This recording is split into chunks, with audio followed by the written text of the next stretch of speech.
Welcome to A edu और ए edu के हमारे इस यूट्यूब चैनल में आप सभी का स्वागत है।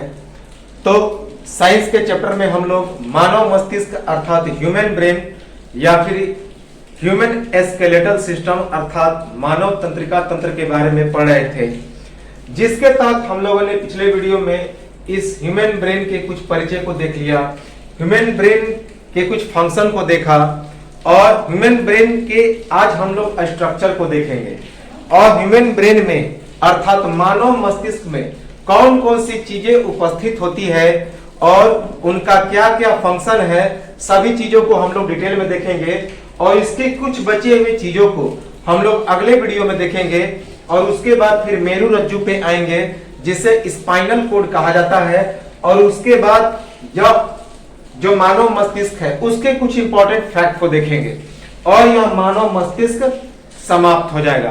काफी इंपॉर्टेंट है, इनसे प्रश्न आते हैं और हमने बताया था इसका वेट के बारे में, इसकी आयतन कितनी होती है, वॉल्यूम कितनी होती है हमारे पूरे बॉडी में, तो ये सारी चीजें हम लोग पढ़ लिए। अब जहां से प्रश्न आते हैं मोस्टली प्रश्न इसी पार्ट से आते हैं जिसका जो स्ट्रक्चर है और इन स्ट्रक्चर के अंदर में जो चीजें हैं उनके क्या क्या फंक्शंस हैं, प्रश्न यहां से अधिकतर पूछे जाते हैं। तो चलिए बारी बारी से हम लोग इस चीज को देखें और सबसे पहले इस स्ट्रक्चर को समझ लें। काफी इंपॉर्टेंट है ह्यूमन ब्रेन और इसके स्ट्रक्चर के आधार पे हम लोग आसानी से इसे समझ सकते हैं।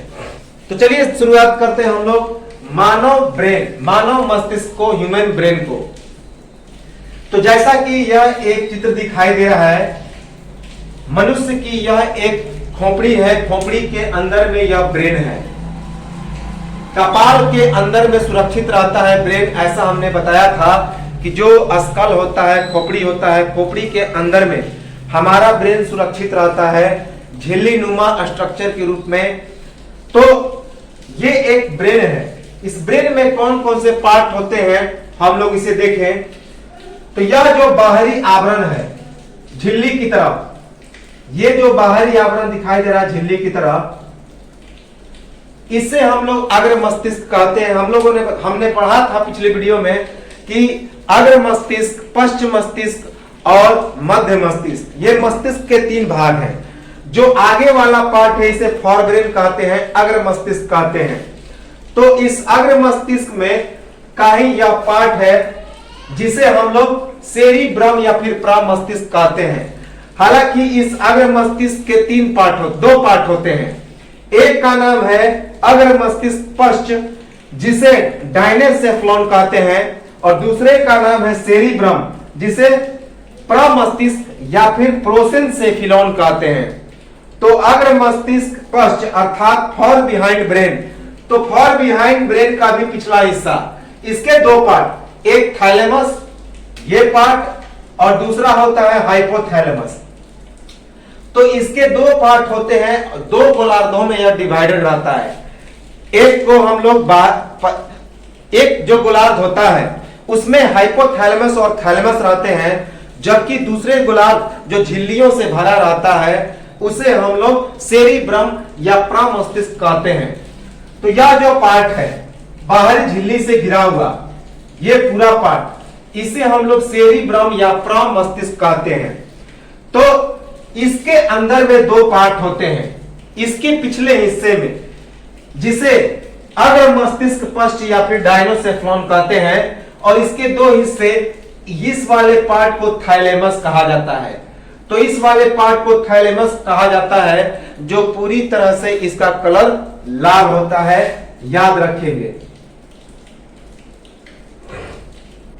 उसके थोड़े से निचले हिस्से में जिसे एक अंग अलग करता है, तो जिसे महासंयोजक कहते हैं, उसके हम लोग हाइपोथैलेमस, तो उसके नीचे होता है हाइपोथैलेमस और यह जो महासंयोजक है इसको अलग करता है थैलेमस और हाइपोथैलेमस को। तो सभी को हम लोग देखते हैं सबसे पहले कि यह जो सेरिब्रम है जिसे हम लोग प्रामस्तिष्क कहते हैं, यह अग्र मस्तिष्क का हिस्सा है। तो अग्र मस्तिष्क अर्थात फोरब्रेन, तो फोरब्रेन के दो हिस्से, जिसे हम लोग प्रोसेनसेफ्लॉन कहते हैं। तो अग्र मस्तिष्क या फॉर ब्रेन को, अर्थात आगे वाला जो मस्तिष्क है, ये पार्ट जो कि ललाट के पास होता है, उसे हम लोग अग्र मस्तिष्क या फॉर ब्रेन कहते हैं और इसे प्रोसेनसेफ्लॉन भी कहते हैं। तो इसके दो हिस्से हैं। पहला हिस्सा है प्रमस्तिष्क या सेरिब्रम, या फिर उसे प्रोसेनसेफ्लॉन कहते हैं। यही लिलाट के पास वाला सबसे इंपॉर्टेंट हिस्सा है। दूसरा जो हिस्सा है वह पीछे का हिस्सा है, जिसे दो पार्ट में बांटा गया है। दो पार्ट में यह विभाजित रहता है। एक को बोलते हैं थैलेमस और दूसरे को बोलते हैं हाइपोथैलेमस। और यह जो दूसरा पार्ट है अग्र मस्तिष्क पश्च, आगे के मस्तिष्क का पिछला हिस्सा, जिसे डायनोसेफ्लॉन भी कहते हैं। तो इसे फॉर ब्रेन बिहाइंड या फिर डायनेसेफ्लॉन भी कहा जाता है इसे। तो इसके दो हिस्से इस डायनेसेफ्लॉन के, एक थैलेमस और एक हाइपोथैलेमस। तो इसे हम लोग बारी बारी से समझे। प्रमस्तिष्क या सेरिब्रम या फिर प्रोसेनसेफ्लॉन, इसमें कई केंद्र उपस्थित होते हैं। तो सेरिब्रम में कई केंद्र उपस्थित होते हैं। मेनी सेंटर्स आर प्रेजेंट, जिस पर शरीर की विभिन्न क्रियाएं निर्भर होती है। तो इस प्रमस्तिष्क में कई बहुत सारी केंद्र उपस्थित होती है और उस केंद्र पर शरीर की विभिन्न क्रियाएं निर्भर करती है। इसी में ही मेटाबॉलिज्म प्रोसेस डिपेंड करता है, सांस लेना डिपेंड करता है। तो बहुत सारी शारीरिक प्रोसेस इस पर डिपेंड करते हैं, जैसे कि बोलना, सूंघना, भय, घृणा, तो ये सभी चीज, डर, तो ये सभी चीजें डिपेंड करते हैं इस प्रमस्तिष्क पर। तो इस प्रमस्तिष्क में अर्थात सेरिब्रम में या प्रोसेनसेफ्लॉन में कई केंद्र उपस्थित होते हैं, जिस पर शरीर की विभिन्न क्रियाएं निर्भर करती हैं। अर्थात there are many centers are present on which most functions of our body is dependent। याद रखेंगे इस किस पर, तो प्रमस्तिष्क में। मस्तिष्क के 2/3 भाग का यह निर्माण करता है। एक बात याद रखेंगे, मस्तिष्क का यह सबसे बड़ा भाग होता है। यह परीक्षा में बार बार पूछा जाता है कि मस्तिष्क का सबसे बड़ा भाग कौन होता है, तो प्रमस्तिष्क या cerebrum, it is the largest part of our brain, जो पूरे ब्रेन का 2/3 भाग निर्माण करता है। अर्थात पूरे ब्रेन में 2/3 हिस्सा इसी प्रमस्तिष्क का है। याद रखेंगे कि अगर 1.46 अगर इतना वजन है तो उसका 2/3 हिस्सा तो यह सेरिब्रम का ही वेट हो जाएगा। तो हमने बताया था कि लगभग 13.46 किलो 1400 ग्राम का होता है 1.36 केजी ब्रेन। तो उसका 2/3 हिस्सा जो वेट होगा इस सेरिब्रम का ही होगा। याद रखेंगे, जो कि काफी इंपॉर्टेंट है। इसके बाद अब हम लोग आते हैं कि इसका विभाजन बाएं तथा दाएं दो गोलार्धों में होता है। सेरिब्रम का जो विभाजन होता है वह दो गोलार्धों में होता है, जिसे हम लोग हेमिस्फीयर कहते हैं। तो सेरिब्रम का विभाजन दाएं तथा बाएं दो गोलार्धों में होता है। दो हेमिस्फीयर इसको डिवाइड करते हैं। तो यह जो सेरिब्रम है, इसका विभाजन दाएं और बाएं, ये हो गया बाएं अर्धगोला और ये हो गया दाएं अर्धगोला। ये जो दिखाई दे रहा है यह दाएं अर्धगोला है, बाएं अर्धगोला है, अर्थात जो लेफ्ट साइड का हेमिस्फीयर है और यह राइट साइड का हेमिस्फीयर है। तो इसे दो अर्धगोले विभाजित करते हैं। तो it is divided into two hemispheres, is left side और अदर इज राइट साइड। तो इस सेरिब्रम या प्रमस्तिष्क को या फिर प्रोसेनसेफ्लॉन को दो अर्धगोले, एक बाएं साइड से और दूसरे दाएं साइड से, यह जो अर्धगोला है बाएं साइड और दूसरा अर्धगोला दाएं साइड, तो यह दोनों डिवाइड करते हैं किसको, तो इस सेरिब्रम को या फिर प्रमस्तिष्क को।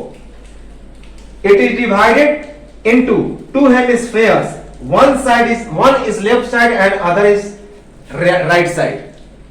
इसके भीतर श्वेत द्रव्य उपस्थित होता है, जिसके तंत्रिका कोशिकाओं में एक्सॉन उपस्थित होते हैं। तो ये जो सेरिब्रम होता है इसी में ही न्यूरॉन्स उपस्थित होते हैं। हम लोग आगे पढ़ेंगे न्यूरॉन के बारे में, जिसमें डेंड्राइट होते हैं, तो बहुत सारी चीजें होती हैं। श्वेत द्रव्य भी पाए जाते हैं, उसमें व्हाइट मटेरियल पाए जाते हैं, एक्सॉन पाए जाते हैं। तो सभी चीजों को हम लोग चित्र के माध्यम से देखेंगे और सबका क्या कार्य है इसे भी तंत्रिका तंत्र के अंतर्गत हम लोग देखेंगे। तो इसके भीतर श्वेत द्रव्य उपस्थित होता है, व्हाइट मटेरियल प्रेजेंट होता है, जिसके तंत्रिका कोशिकाओं में एक्सॉन उपस्थित होता है।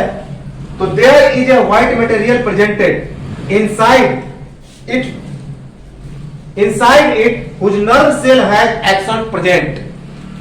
तो there is a white material presented inside in it where nerve cell has, जिसका नाम क्या है, एक्सॉन। तो एक्सॉन की उपस्थिति पाई जाती है। तो इसके भीतर श्वेत द्रव्य उपस्थित होता है, जिसके तंत्रिका कोशिकाओं में एक्सॉन नामक एक पदार्थ उपस्थित होता है। इसके बाहरी भाग जिसे कॉर्टेक्स कहा जाता है, तो याद रखेंगे यही सेरिब्रम कॉर्टेक्स है। यह जो पूरा दिखाई दे रहा है बाहरी भाग, इसे सेरिब्रम कॉर्टेक्स अर्थात सेरिब्रम को ढकने वाला एक ढक्कन होता है। तो सेरिब्रम की जो झिल्लियां होती हैं आगे हम लोग पढ़ेंगे। हालांकि इसे हम लोगों ने देख लिया है कि 3 पार्ट की झिल्ली होती है, एक बाहरी झिल्ली, एक आंतरिक झिल्ली और एक मध्य झिल्ली। बाहरी झिल्ली कठोर होती है, आंतरिक झिल्ली मुलायम एवं मृदु होती है, जो एक डेलिकेट ऑर्गन है, नाजुक अंग है। तो इसके बाहरी भाग जिसे हम लोग सेरेब्रम कॉर्टेक्स कहते हैं, यह जो कवरिंग पार्ट दिखाई दे रहा है यही सेरेब्रम कॉर्टेक्स है। तो सेरेब्रम कॉर्टेक्स में ही ये सारे प्रमस्तिष्क के सारे अंग जुड़े रहते हैं। तो इसके बाहरी भाग सेरेब्रम कॉर्टेक्स में तंत्रिका कोशिकाएं एवं इनके डेंड्रॉइड्स उपस्थित होते हैं। तो सेरिब्रम के बाहरी भाग सेरिब्रम कॉर्टेक्स में तंत्रिका कोशिकाएं अर्थात नर्व सेल्स या फिर यूं कहें तो नर्वस सिस्टम और इनके डेंड्रॉइड्स उपस्थित होते हैं। तो nerve cell and its dendroids are presented outside it. तो nerve cells and dendroids are presented outside it, किसके, तो इस सेरिब्रम के चारों प्रमस्तिष्क के दोनों गोलार्धों के बीच में एक गहरी खाई होती है, जिसके तल में चौड़ी फीते के समान एक महासंयोजक नामक रचना का जुड़ाव होता है। तो प्रमस्तिष्क के दोनों गोलार्धों के बीच में एक गहरी खाई होती है, जिसके तल में एक चौड़े फीते के समान महासंयोजक नामक एक रचना होती है, रचना का जुड़ाव होता है। तो यह जो दिखाई दे रहा है जिसे हम लोग कॉर्पस कोलोसम या महासंयोजक कहते हैं, यह जो पार्ट है गहरी खाई, ये जो गहरी खाई दिखाई दे रहा है इसे ही हम लोग महासंयोजक कहते हैं। तो यह दोनों गोलार्ध, एक गोलार्ध यह हो गया और दूसरा गोलार्ध यह हो गया, तो दोनों के बीच में एक गहरी खाई होती है। इस गहरी खाई को ही हम लोग कॉर्पस कोलोसम या महासंयोजक कहते हैं। तो in the middle of both hemispheres a deep hole and its base is connected with a tape like structure called corpus callosum. तो प्रमस्तिष्क के दोनों गोलार्धों के बीच में एक गहरी खाई होती है, जिसके तल में एक चौड़ी फीते के समान एक महासंयोजक नामक एक रचना होती है, उसी का जुड़ाव होता है।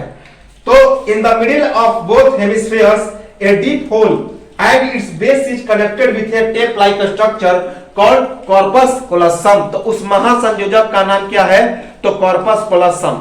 और हम लोग बायोलॉजी में कॉर्पस कोलोसम के नाम से ही याद रखेंगे। यह पूछा गया है कि दोनों हेमिस्फीयर को अलग करने वाला जो प्रमस्तिष्क में पदार्थ होता है उस मटेरियल का नाम क्या है, तो कॉर्पस कोलोसम है, जो चौड़ी फीते के समान होती है। याद रखेंगे वाइट टेप होता है, चौड़ी फीते के समान होती है। अब हम लोग इस प्रमस्तिष्क के कार्यों को देखें तो सबसे पहला अभी हमने बताया कि पूरे मस्तिष्क का 2/3 हिस्सा प्रमस्तिष्क का होता है, अर्थात सेरिब्रम का होता है। तो इसी कारण इसे मस्तिष्क का सबसे बड़ा भाग कहा जाता है। तो सबसे इंपॉर्टेंट चीज, मस्तिष्क का सबसे बड़ा भाग कौन है? तो प्रमस्तिष्क है, अर्थात largest part of the brain. ये जो सेरिब्रम है यह मस्तिष्क का सबसे बड़ा भाग होता है, largest part of the brain होता है। इसे बुद्धि और चतुराई का केंद्र भी कहा जाता है। तो बुद्धि और चतुराई का केंद्र अर्थात यहां पे सामान्य बुद्धि का नियंत्रण होता है कि किसे कितनी बुद्धि और चतुराई है, यह नियंत्रण कौन करता है? तो बुद्धि और चतुराई का केंद्र अर्थात सामान्य बुद्धि का नियंत्रण कौन करता है? तो यह सेरिब्रम करता है। इससे भी प्रश्न पूछे गए हैं। तो इसे सेंटर ऑफ इंटेलिजेंसी या सेंट्रल जनरल इंटेलिजेंस कहा जाता है, जनरल सेंट्रल इंटेलिजेंस। तो मस्तिष्क का सबसे बड़ा भाग है प्रमस्तिष्क और इसे बुद्धि और चतुराई का केंद्र अर्थात सामान्य बुद्धि का यह नियंत्रण करता है। तो सेंटर ऑफ इंटेलिजेंसी इसे कहते हैं प्रमस्तिष्क को, या फिर सेंट्रल, या ये क्या करता है? तो कंट्रोल, जनरल इंटेलिजेंस को कंट्रोल करता है। भावनाओं और याददाश्त का नियंत्रण करता है। भावना जैसे कि किसी भी चीज के बारे में हम लोग भावुक हो जाते हैं, जैसे कि कोई चीज यदि सुख में हो, कोई चीज यदि दुख में हो, तो सुन के हम लोग या तो सुख में या दुख में जो भावपूर्ण हो जाते हैं, अश्रु गिरा देते हैं, आंसू गिराते हैं, तो उसे ही हम लोग भावना कहते हैं। जैसे कि प्रेम, भय, डर, किसी चीज को चाहने की इच्छा, तो ये सभी जो है यह कंट्रोल करता है कौन? तो सेरिब्रम। तो भावनाओं और याददाश्त का नियंत्रण करता है। तो बहुत बार यह पूछा गया है कि किस मस्तिष्क के किस अंग में भावनाओं का नियंत्रण होता है और याददाश्त अर्थात जो हमारी मेमोरी है उसका कंट्रोलिंग होता है। भावनाओं अर्थात इमोशन, हम लोग कहते हैं कि इमोशन में बह गए। तो किसी भी चीज को सुनने के बाद हम लोग उसमें भावुक हो जाते हैं, तो वही भावनाओं है। जैसे कि डर से या फिर किसी चीज के में प्यार से, प्रेम से, तो वही भावनाएं हैं। और इसका नियंत्रण कौन करता है? तो सेरिब्रम। किसी भी याददाश्त का नियंत्रण करता है कौन? तो सेरिब्रम, मेमोरी का कंट्रोल करता है। जैसे कि किसी बात को सोचने समझने की शक्ति, याद रखने की शक्ति, बोलना, सूंघना, प्रेम, भय, ईर्ष्या,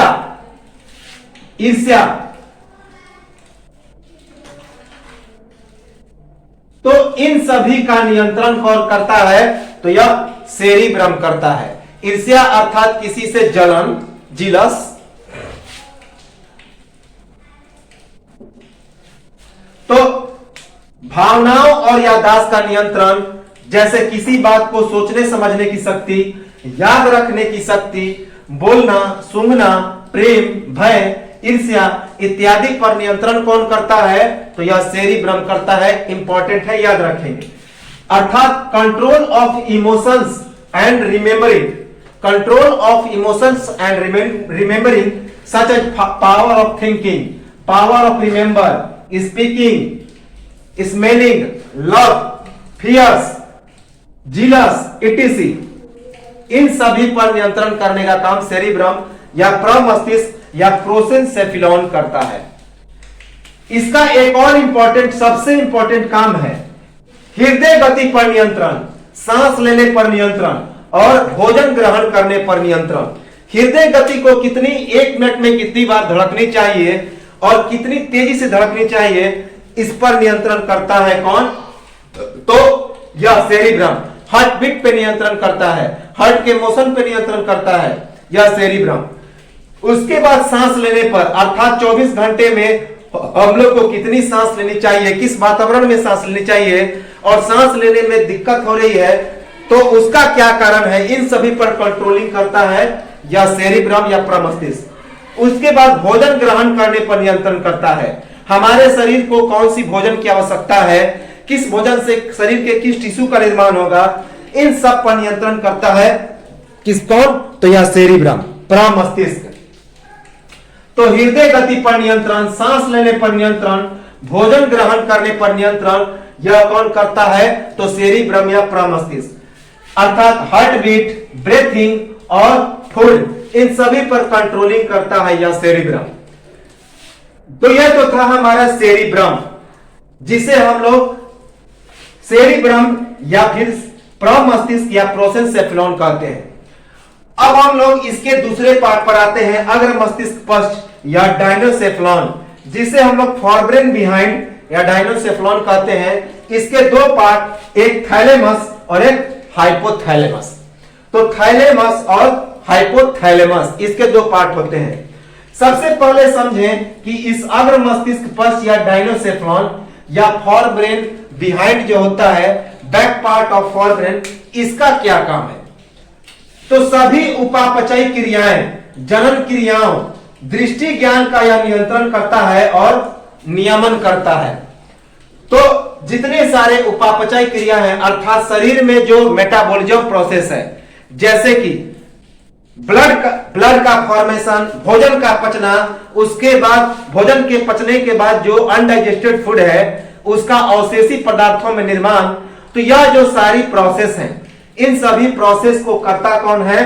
तो यह अग्र मस्तिष्क, अग्र मस्तिष्क का पिछला हिस्सा, जिसे हम लोग डायनोसेफेलॉन कहते हैं, फोरब्रेन बिहाइंड कहते हैं।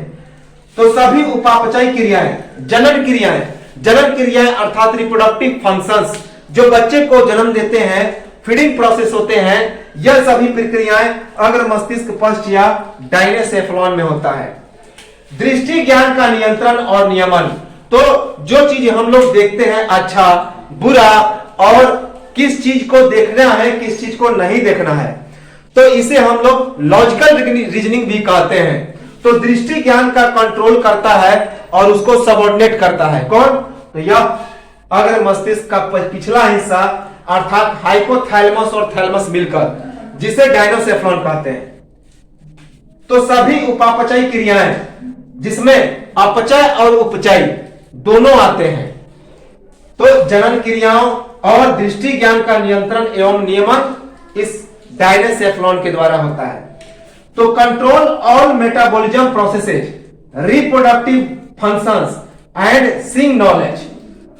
तो control metabolism process, reproductive functions and seeing knowledge are occur by diencephalon और फोरब्रेन बिहाइंड। अग्र मस्तिष्क का यह पश्च भाग है, अर्थात यह जो डायनोसेफेलॉन है, हाइपोथैलेमस और थैलेमस, हमने बताया था कि यह जो फोरब्रेन है उसका पिछला हिस्सा है, और इसको अलग करने का काम करता है महासंयोजक, जिसे कॉर्पस कोलोसम कहा जाता है। तो यह पिछला हिस्सा है, इन दोनों को अलग करता है यह कॉर्पस कोलोसम। अग्र मस्तिष्क का यह पश्च भाग है, अर्थात पिछला भाग है, बैक पार्ट ऑफ फोरब्रेन। तो यह जो डायनोसेफेलॉन है, it is the back part of forebrain. इसके दो हिस्से, थैलेमस और हाइपोथैलेमस। इसका पृष्ठभाग पतला एवं अधर जो होता है मोटा होता है। तो back part is thin and middle part is thick.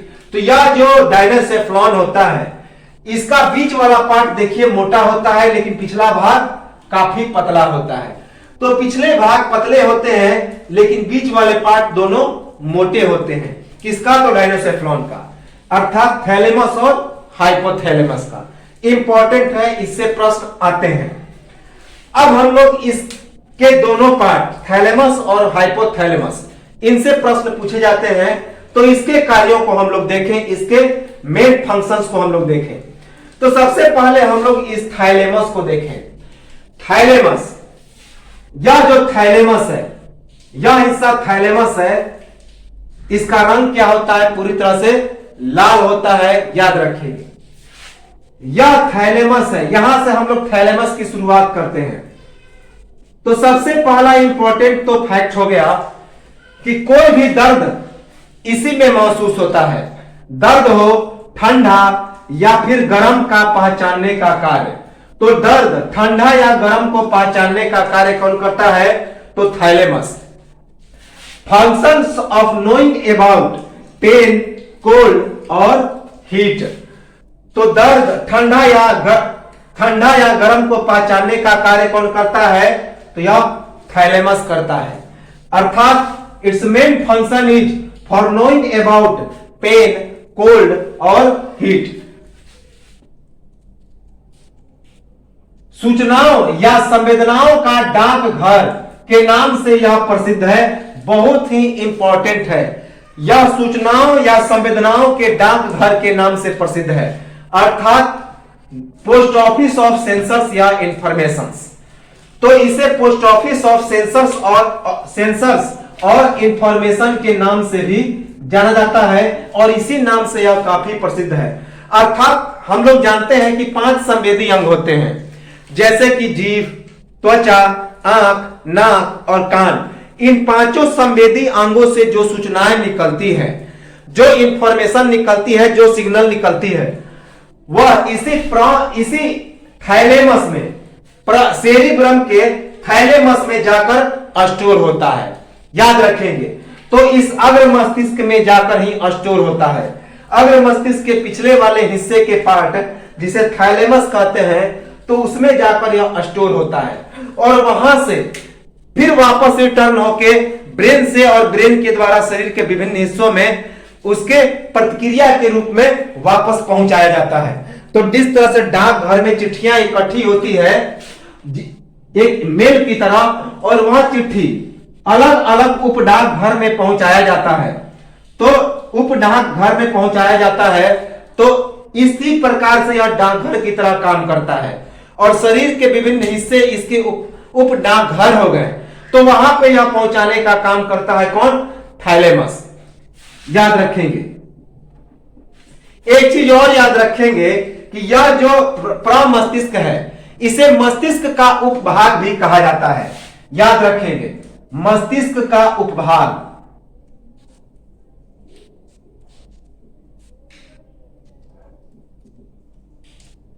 सब पार्ट ऑफ ब्रेन। तो इस प्रमस्तिष्क को सब पार्ट ऑफ ब्रेन या मस्तिष्क का उपभाग कहा जाता है। तो सबसे पहले कि सूचनाओं या संवेदनाओं का डाकघर के नाम से यह थैलेमस प्रसिद्ध है, अर्थात known as post office of sensors और इंफॉर्मेशन। 3 संवेदी अंगों नाक, त्वचा तथा जीभ पर यह नियंत्रण करता है, बहुत ही इंपॉर्टेंट है। तो डाकघर तो इसे कहा जाता है, लेकिन सबसे ज्यादा कंट्रोल किस पे करता है? तो 3 अंगों पर, नाक, त्वचा और जीभ। तो 3 संवेदी अंगों नाक, त्वचा और जीभ पर यह कंट्रोल करता है। कौन? तो thalamus. Control of 3 sensory organs, tongue, skin and nose. तो control of 3 sensory organs name tongue, skin and nose. तो 3 संवेदी अंगों नाक, त्वचा और जीभ पर यह नियंत्रण करता है। Cerebrum cortex. सेरिब्रम कॉर्टेक्स को संवेदी तंत्रिकाओं से प्राप्त जानकारी भेज देना। तो अभी हमने बताया था, इसे पोस्ट ऑफिस कहा जाता है। किसका? तो संवेदनाओं का। तो यह क्या करता है कि यह जो सेरिब्रम कॉर्टेक्स है, यह सेरिब्रम कॉर्टेक्स है, यह जो ढक्कन दिखाई दे रहा है चारों तरफ, इसे सेरिब्रम कॉर्टेक्स कहा जाता है। तो उसको यह क्या करता है? सूचनाएं पहुंचाता है, शरीर के अंगों से सूचनाएं लेकर ट्रांसफर कर देता है। इसीलिए इसे सेंटर ऑफ इंफॉर्मेशन कहा जाता है, डाकघर कहा जाता है, संवेदनाओं का डाकघर। तो सेरिब्रम कॉर्टेक्स को तंत्रिका कोशिकाओं से प्राप्त जानकारी को भेजने का काम करता है। Sending information from the sensory nerve to the cerebrum cortex. याद रखेंगे। तो यह तो था थैलेमस। अब हम लोग आते हैं इस हाइपोथैलेमस पर। यह है हाइपोथैलेमस, जिसे अलग करता है थैलेमस को और हाइपोथैलेमस को कॉर्पस कोलोसम या महासंयोजक। तो ये महासंयोजक है और ये जो दिखाई दे रहा है छोटा पार्ट, यही हाइपोथैलेमस है। ये हाइपोथैलेमस है, ये थैलेमस है, और यह जो पूरा दिखाई दे रहा है यह हिस्सा, ये सभी प्रमस्तिष्क है, सेरिब्रम है। तो हाइपोथैलेमस, ये हाइपोथैलेमस का काम हम लोग यहां से देख रहे हैं। यहां से हम लोग हाइपोथैलेमस देखते हैं। तो सबसे पहला भूख, प्यास एवं तापमान पर नियंत्रण करता है। कई बार यह एग्जाम में आया हुआ है। तो भूख, प्यास और तापमान पर नियंत्रण कौन करता है? तो यह हाइपोथैलेमस करता है, याद रखेंगे। Hunger, drinking and temperature control करता है। Control of Hungary, drinking and temperature कौन? तो हाइपोथैलेमस। भूख, प्यास और तापमान पर नियंत्रण बहुत ही इंपॉर्टेंट फैक्ट है। अंतःस्रावी ग्रंथियों से निकलने वाले हार्मोन पर नियंत्रण, यह भी पूछा गया फैक्ट है कि जितने सारे अंतःस्रावी ग्रंथि होते हैं, अंतःस्रावी ग्रंथि का मतलब होता है वैसी ग्लैंड जो बॉडी के अंदर में उपस्थित होती है, और बाह्यस्रावी ग्लैंड जो कि शरीर के बाहर उपस्थित होते हैं, जैसे कि पीयूष ग्रंथि, अग्नाशय, ये सभी ग्रंथियां जब हम लोग पढ़ेंगे ग्लैंड के बारे में तो पूरा डिटेल में पढ़ेंगे। तो अभी के लिए हम लोग समझें कि यह जो हाइपोथैलेमस है, अंतःस्रावी ग्रंथियों से निकलने वाले हार्मोन पर नियंत्रण करता है, अर्थात control on hormones which exist from endocrine glands. इसका आधार पीयूष ग्रंथि और पीयूष ग्रंथि का नियंत्रक, इसी कारण इसका नाम सुपर मास्टर ग्रंथि कहा जाता है। तो यह देखिए, यह पीयूष ग्रंथि है, पीयूष ग्रंथि जो कि मास्टर ग्लैंड के नाम से भी प्रसिद्ध है।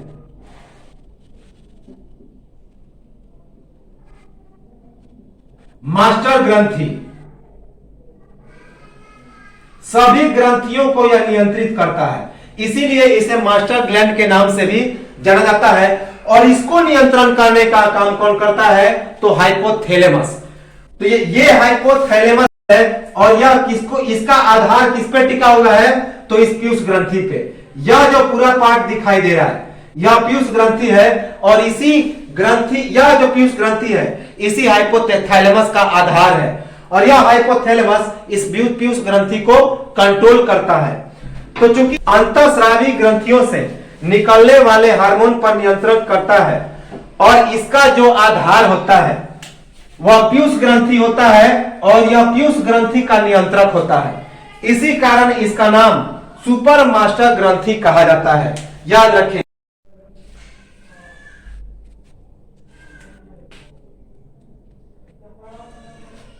तो तंत्रिका तंत्र और अंतःस्रावी ग्रंथियों के बीच एक कड़ी की तरह यह कार्य करता है, लिंक की तरह कार्य करता है। कौन? तो यह जो हमारा हाइपोथैलेमस है, तंत्रिका तंत्र और अंतःस्रावी ग्रंथियों के बीच यह एक कड़ी की तरह काम करता है।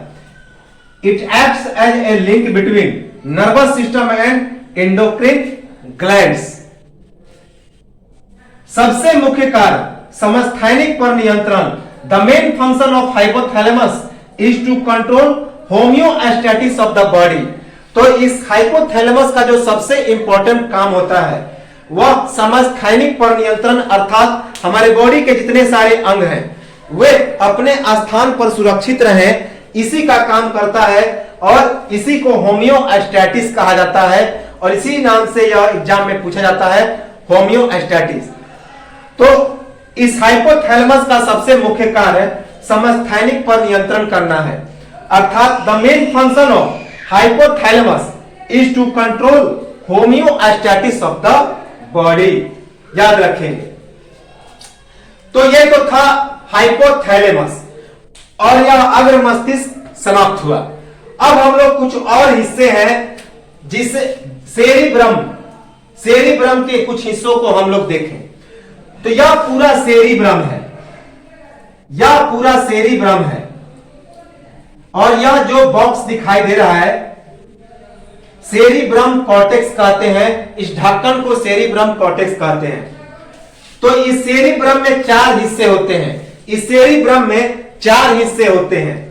पहला हिस्सा ये जो पार्ट दिखाई दे रहा है,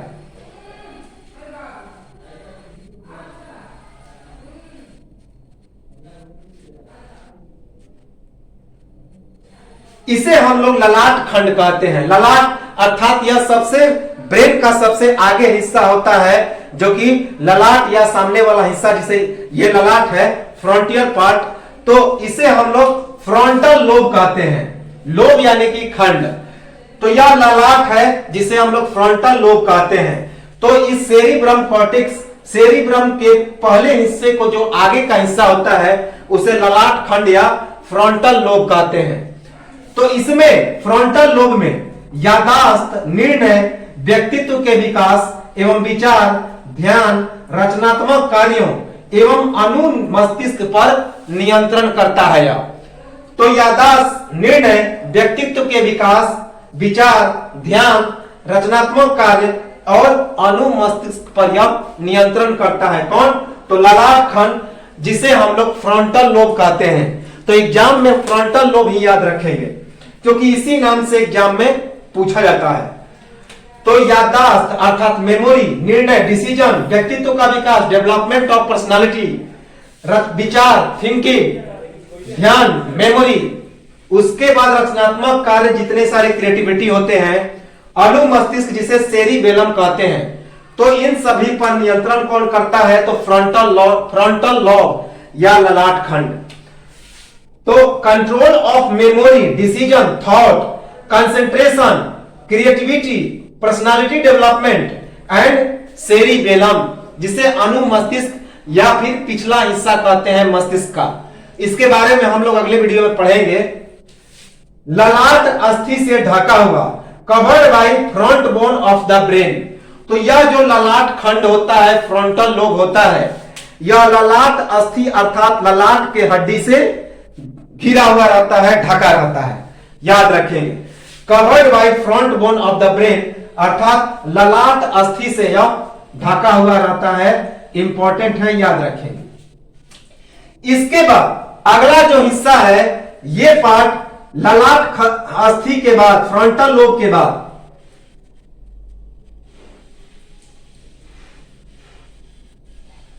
ये जो हिस्से दिखाई दे रहे हैं, इस पूरे हिस्से को हम लोग पैरिएटल लोब कहते हैं, अर्थात पार्श्विका खंड कहते हैं। पैरिएटल लोब या पार्श्विका खंड। तो सब देखिए, ये जो दूसरा पार्ट है, दूसरा पार्ट जिसे हम लोग पार्श्विका खंड कहते हैं, पैरिएटल लोब कहते हैं, यहां से लेकर ये जो दिखाई दे रहा है यह हिस्सा, यह दूसरा पार्ट है पार्श्विका खंड या फिर पैरिएटल लोब। तो इसमें भाषा का संचय होता है, गति और वाहन चलाने में यह सक्रिय होता है, अर्थात दिशा, दूरी और यह चाल का निर्धारण करता है। तो पैरिएटल लोब जो कि दूसरा हिस्सा है, इस फ्रंटल लोब या ललाट खंड के बाद यह उपस्थित होता है। यहां से ये जो पार्ट दिखाई दे रहा है, तो ये पूरा पार्ट पार्श्विका खंड या पैरिएटल लोब है, जिसका मुख्य काम है भाषा का संचय करना, गति और वाहन चलाने में यह सक्रिय होता है, अर्थात दिशा, दूरी और चाल का यह निर्धारण करता है। तो जो स्टोरिंग ऑफ लैंग्वेज है, लैंग्वेज को स्टोर करता है, कि जैसे हम लोग हिंदी बोलते हैं, गुजराती बोलते हैं, मराठी बोलते हैं, तो यह सभी भाषा का संचय करता है यह पार्श्विका खंड, पैरिएटल लोब। और जब हम लोग वाहन चलाते हैं, गाड़ी चलाते हैं, तो उसको भी यह सक्रिय रहता है, उसमें कंट्रोल करता है।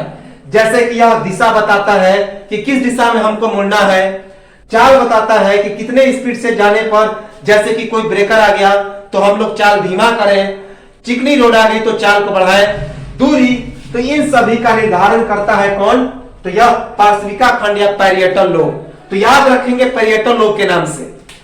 तो भाषा का संचय, गति और वाहन चलाने में यह सक्रिय होता है, अर्थात दिशा, दूरी और चाल का निर्धारण करता है कौन? तो पैरिएटल लोब या पार्श्विका खंड। Storing of languages, active in motion and transporting, it means is describe about direction, distance and speed. तार्किक विचारों पर नियंत्रण, याद रखेंगे, कंट्रोल लॉजिकल रीजनिंग। तो यह जो पार्श्विका खंड है, पैरिएटल लोब है, तार्किक विचारों पर नियंत्रण करता है। लॉजिकल रीजनिंग को कंट्रोल करता है। तार्किक विचारों पर नियंत्रण अर्थात कंट्रोल लॉजिकल रीजनिंग। एक बात याद रखेंगे, बहुत ही ज्यादा इंपॉर्टेंट है, बार बार एग्जाम में पूछा जाता है। एक बीमारी होती है जिसे डिसलेक्सिया कहा जाता है, सीखने की क्षमता में कमी। तो जब किसी कारणवश यह टूट जाएगा, इसमें ह्रास हो जाएगा, यह रोग से पीड़ित हो जाएगा, इसकी कमी हो जाएगी इस पार्श्विका खंड में, तो एक बीमारी होती है जिससे डिसलेक्सिया कहते हैं। इसमें हम लोगों को लिखने पढ़ने की क्षमता में कमी आ जाती है, सीखने की क्षमता में कमी आ जाती है। तो इसकी कमी से, इसके हरासमेंट से सीखने की क्षमता में ह्रास नामक एक डिसलेक्सिया रोग हो जाता है। तो इस पैरिएटल लोब में किसी कारणवश खराबी आ जाता है, तो उसकी खराबी से एक बीमारी होती है जिसे डिसलेक्सिया कहा जाता है। तो इसकी खराबी से सीखने की क्षमता में ह्रास अर्थात कमी नामक एक रोग होता है जिसे डिसलेक्सिया बीमारी कहते हैं। Dyslexia learning disorder occur due to harm of parietal lobe, जिसे लर्निंग डिसऑर्डर अर्थात सीखने की क्षमता में कमी, occur due to harm of parietal lobe, इसकी हरासमेंट से, कमी से अर्थात खराबी से। किसकी? तो पैरिएटल लोब की खराबी से डिसलेक्सिया होता है। इसके बाद पश्च कपाल खंड, जिसे ऑसिपिटल लोब कहा जाता है। यह जो ये हिस्सा दिखाई दे रहा है, यह कपाल का पिछला हिस्सा होता है, हमने बताया था। उसके पिछले हिस्से को ऑसिपिटल कहा जाता है। याद कीजिए, हमने बताया था ओटीपी सेफ, ये 7 हिस्से होते हैं इस कपाल के, तो उसे आप लोग पिछले वीडियो में देख सकते हैं। तो पश्च कपाल खंड या ऑसिपिटल लोब या पैरिएटल लोब के बाद का हिस्सा होता है। तीसरा, ये जो पार्ट दिखाई दे रहा है, तो यह कॉम्प्लेक्स है, इसके बारे में हम लोग अगले वीडियो में देखेंगे। और अंतिम जो हिस्सा है, सबसे पिछला हिस्सा, ये दिखाई दे रहा है, ये वाला जो हिस्सा दिखाई दे रहा है, इसे हम लोग शंख खंड कहते हैं।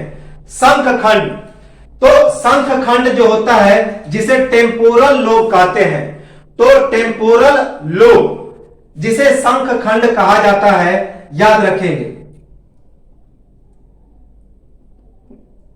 शंख खंड जिसे टेम्पोरल लोब कहते हैं, तो अर्ध चेतना की अवस्था में यह सक्रिय होता है और सपने दिखाने का काम करता है। बहुत ही इंपॉर्टेंट है।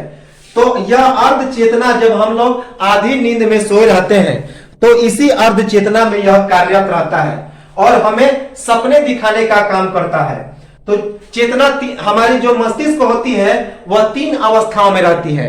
एक चेतना में अर्थात जगी हुई अवस्था में, और दूसरा अर्ध चेतना अर्थात हम लोग आधी नींद में सोए रहते हैं और उस समय सपने देखते हैं, और तीसरा जो कि अचेतना की अवस्था होती है, तो जिसे हम लोग गहरी नींद कहते हैं। तो उस अर्ध चेतना की अवस्था में यह सक्रिय रहता है और उस पर नियंत्रण करता है, और साथ ही साथ हमें उस अर्ध चेतना की अवस्था में सपने दिखाने का भी काम करता है। कौन? तो टेम्पोरल लोब, जिसे शंख खंड कहा जाता है, याद रखेंगे। तो यह हिस्सा है। तो अर्ध चेतना की अवस्था में यह सक्रिय रहता है और सपने दिखाने का काम करता है। एक्टिव इन सब कॉन्शियस एंड सो ड्रीम्स, याद रखेंगे। कौन? तो यह जो शंख खंड होता है टेम्पोरल लोब होता है।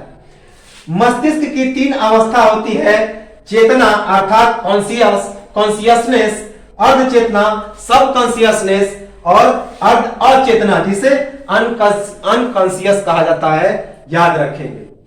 तो यह तो था प्रमस्तिष्क का हिस्सा।